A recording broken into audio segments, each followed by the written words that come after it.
görüşmeler oldu. Özellikle Suriye'ye ilişkin belirttiğiniz Fransa'da gerçekleşen görüşmeler. Şimdi bu görüşmelerde bir de olayın diğer boyutu var. Özellikle siz de belirttiniz. Süveyda'dan sonra sıra Kürtlerde diye bir yaklaşım ortaya çıkmıştı. Fransa'da Süveyda halledilirken hemen ardından da Kasede'ye bir çağrı yapıldı. Hem görüşmeye katılan güçler hem Amerika, Fransa hem de HTŞ güçleri işte Dışişleri Bakanlığı adına katılan Şeybani tarafından. Kasede'ye yapılan çağrıyı oradan Fransa'dan yapılan çağrıyı nasıl yorumlamak gerekiyor? Özellikle entegrasyon sürecine ilişkin yapılan çağrı. Yani diyorlar sıra Kürtlerde ama sanki sıra Kürtleri geçti yani. Çünkü ilk olarak Kürtlere karşı saldırı vardı. Biliyoruz Kobani'deki saldırıyı onlar yaptı. Afrin'e dönük saldırıyı onlar yaptı yani. Öncesinden ilk Serikani Savaşı o HTŞ yani, güçlerinin başlattığı saldırılar. Şengal'e yani. saldırıyı onlar Evet. yaptı yani. Aslında sıra Kürtlere geldi diyorlardı ama aslında zaten Kürtler bu deneyimi yaşadı yani. Ve hatırlatmak gerek, DAEŞ Kobani'de, Rakka'da kırıldı yani. İlk kırılmasını orada yaşadı. Bunu onlara sürekli aslında hatırlatmak gerek. Yani aslında bütün dünyaya bunu hatırlatmak gerek. DAEŞ'e karşı yani muazzam bir mücadele yürütüldü. Bu mücadelenin sonuçları sadece Kürt toplumu açısından değil, Kuzeydoğu Suriye halkları açısından, bütün Suriye açısından, bütün Orta Doğu açısından bence çok önemli dersler, önemli sonuçlarla dolu yani. Ve şu an Kuzeydoğu Suriye'de özerk sistemden bahsediyorsak, bugün Kürtlerin varlığından bahsediyorsak, beden kazanmış halinden bahsediyorsak aslında bu mücadelenin payı var yani. Burada onu görmek gerek. Evet, şimdi diyorlar sıra Kürtlerde, tekrar demek ki Kürtlere dönmek istiyorlar. Fransa'da, daha doğrusu ilk olarak Şam'da bazı görüşmeler oldu 9 Temmuz'da. İlginç, 9 Temmuz tarihi seçilmişti. 9 Temmuz biliyorsunuz aynı zamanda Kürt Halk Önderi Abdullah Öcalan'ın önderliğin yani görsel bir mesajı geldi. Kürt toplumu açısından çok önemli bir gündü yani. Aslında bütün 26 yıl sonra. Tabii ki bütün halk açısından çok çok anlamlı bir gündü. Herkes büyük bir heyecanla ekranlara kilitlenmişti. Büyük bir coşku vardı, moral vardı. Aynı minvalde bir şey haberi geldi. İşte Şam'da da görüşmeler oluyor. Herkes ne oluyor diye sordu yani.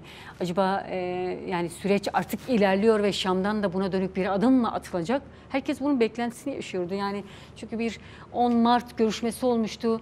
8 maddelik bir anlaşma olmuştu ve bu anlaşmanın artık hayata geçmesi gerekiyordu. Hayata geçmesi durumunda artık bazı şeylerin sistemsel olarak değil mi? Yani biraz artık tanınması gerekiyordu.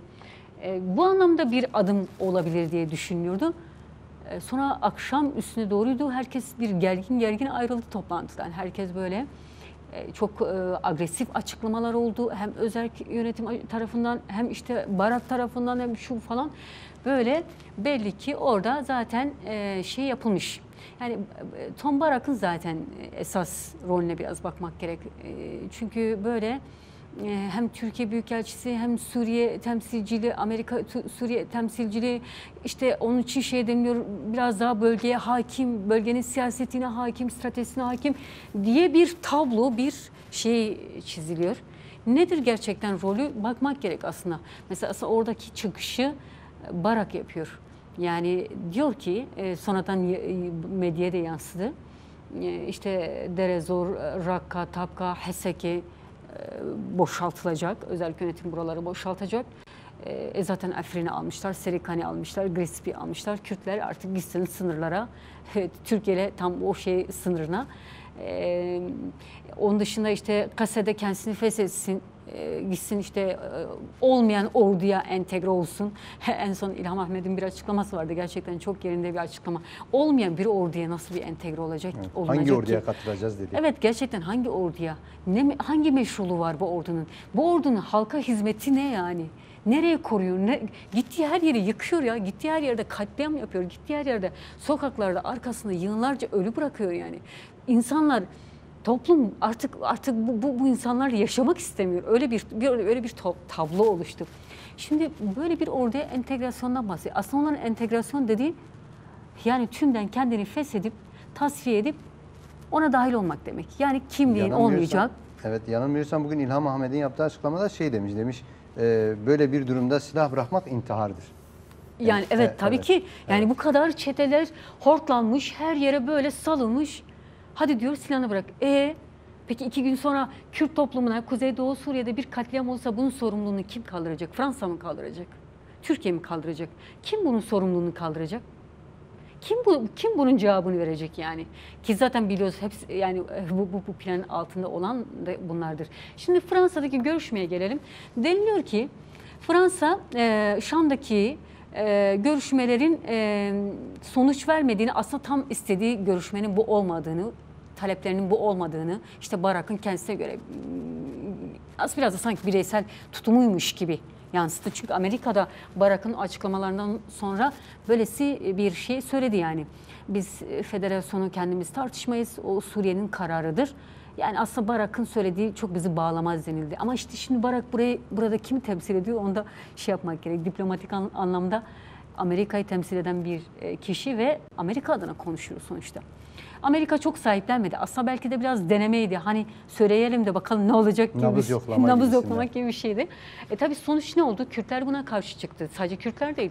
Birçok Arap aşireti buna karşı çıktı.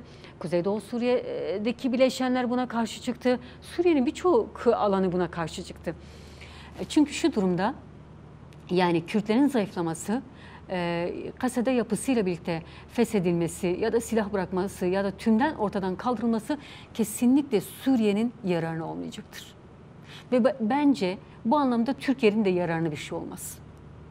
Çünkü şu durumda Kürtlerin güçlü olması hem Dürziler açısından hem Aleviler açısından hem Hristiyanlar açısından yani Süryaniler var, Ermeniler var ve birçok Laik Sünni Arap kesim var. aynen öyle birçok Arap aşireti açısından da bence güvence. Güvencedir yani.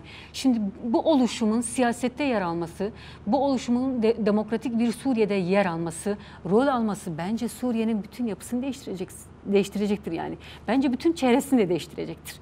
Şimdi şu durumda Kürtleri tasfiye etmek demek sadece Suriye'nin hepsini çete yapılanmasına teslim etmek gibi bir şey olur. Bence bu kimsenin de işine gelmez. En çok da bence belki Fransa'nın işine gelmez. Çünkü zaten biliyoruz Fransa şu an esas olarak Suriye üzerinden diplomatik, siyasi, politik olarak yani genel olarak biraz da hem Amerika'nın hem İngiltere'nin de şeyini yapıyor. Aslında temsilciliğini de bir biçimde yapıyor. Genel olarak Fransa üzerinden yürütülüyor bu. Bu biraz da aslında tarihten kalma bir şey. Hani bu Birinci Dünya Savaşı'nda İngiltere'nin Suriye'yi Fransa'ya vermesi üzerinden Fransa hala bunu kendisine bir sorumluluk veya görev olarak görüyor. Suriye bana ait diyor yani benim manda gücüm falan diye. Onun üzerinden bir yaklaşım var. En son işte Paris'teki görüşmeler de biraz bunun üzerinden gelişti. Yani biraz aslında dengelemek üzerinden. Çünkü hem yani özerk yönetim tarafı da bu konuda açıklamaları çok net ve keskindi aslında. KSD'nin bu yönde açıklamaları yine öyle oldu. Biraz aslında Fransa bunu dengelemek istedi. Ama bence şimdi bu saatten sonra bu dengeleme biraz daha Kürt tarafını da muhatap görerek müzakere masasında oturarak belki olabilir. Belirttiğiniz şey önemli yani çünkü görüşmelerin başlangıcında şöyle bir durum da ortaya çıktı. Başta dediler hatta KSD heyeti gitti oraya yani evet. özel yönetim heyeti gitti ve ortak bir diyalog süreci olacaktı. Sonra bu sürecin ertelendiğinden bahsedildi. Sonra birdenbire işte Amerika, Fransa ve Dışişleri heyetiyle beraber bir görüşme yapıldı ve KSD bunun dışında tutuldu. Şimdi burada da bir şey olmadı mı acaba? Bir müdahale olmadı mı? KSD niye bu görüşme sürecinin dışında tutuldu Fransa'daki? Yani şimdi bana göre bence biraz bölgeye kendilerine göre dizayn projelerinde bütün güçlerin onlara göre olmasını istiyorlar. Şimdi KSD'nin bir kere çizgisine bakalım. Demokrasi daha çok benimseyen bir çizgide. Yani aslında Suriye açısından da talebi nedir? Demokratik bir Suriye talebidir. Yani şu an HTŞ'nin sunduğu anayasa taslağı, oluşturduğu hükümet, kafa yapısı, ufkuna çok ters bir pozisyondadır KSD özel yönetim. Şimdi aslında dış güçlerin bölgeyi dizayn ederkenki yaklaşımları nasıldır? Biraz daha orta halli, biraz daha onlara daha meyilli, onların böyle sözünden çıkmayacak, biraz da bölgede kendilerine güç olarak kullanacakları bir yapı istiyorlar. kukla bir rejim. Evet. Şimdi KSD'nin de özel yönetimin de duruşu bu konuda hem tutarlı hem istikrarlıydı. Yani en başından beri istikrarlıydı. Evet, mesela ittifaklar kuruldu, anlaşmalar, kısmi anlaşmalar yapıldı, ortak operasyonlar yapıldı. DAEŞ'e karşı hala devam ediyor. Ama ilkesel bir şey var. Yani halkların geleceği açısından eğer bir sistem oturacaksa bu merkezi bir sistem olamaz. Ama şimdi onların talepler arasına bakıyoruz ki tekçilik var yani. Mesela tek millet var, tek bayrak var, tek ulus var, tek bilmem ne, hep teklik yani. Böyle işte bu Erdoğan'ın bir zamanlar sürekli gece gündüz tekrarlayıp bütün yayınlarda her açtığın kanalda tek millet, tek millet, tek böyle bir şey geçiyor tekliklerle. Şimdi bunun şeyi var yani. Bunun dayatması var. Aslında Türkiye'de bu işin içerisinde. O açıdan aslında biraz da Kürt tarafının zayıflatma istemi var. Yani böyle bir şey var yani bu konuda bir şey var, bir hesap var ortada. Bu hesaba göre yürüme var. Ben diyorum bence Türkiye'de bunun içerisinde, İsrail'de bu plan içerisinde. Bir de tabii şeye de bakmak gerek. Mesela önderliğin sunmuş olduğu bir proje var. Bu proje Orta Doğu'yu çözüme götürecek bir yol haritası, bir paradigma.